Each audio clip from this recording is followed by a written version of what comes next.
a leader is not ignorant about the devices of the enemy. Previously, we read Nehemiah chapter 4 verse 13, telling us how Nehemiah positioned men in various parts of the wall in order to prevent the enemy from attacking.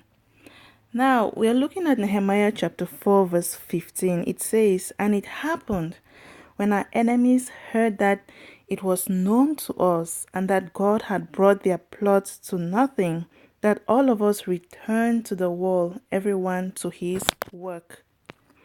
Our emphasis is on the A part of this verse, when our enemies heard that it was known to us.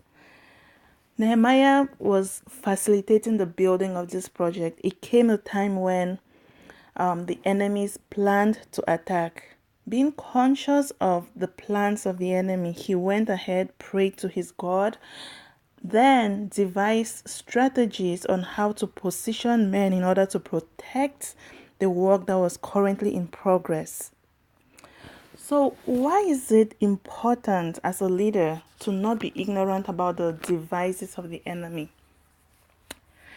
It's important because the Bible encourages us not to be unaware of the enemy's schemes. How can we educate ourselves about the schemes of the enemy so that we can prevent ourselves from being victims? We can learn that from what the Word of God tells us.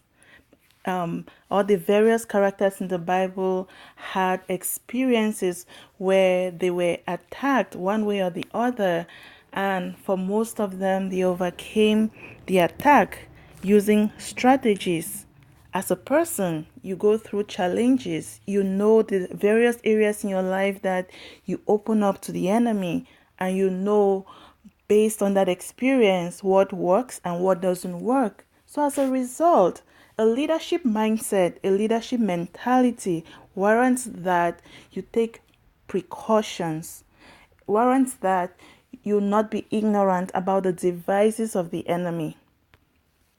That being said, you can choose to protect yourself from the attacks of the enemy by not opening your life to the enemy in areas where you could be attacked. Amen.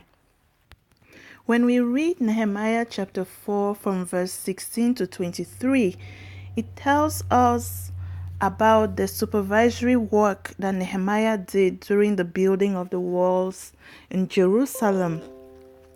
So it tells us that as a leader, it's imperative that we are diligent about the work that has been entrusted in our hands.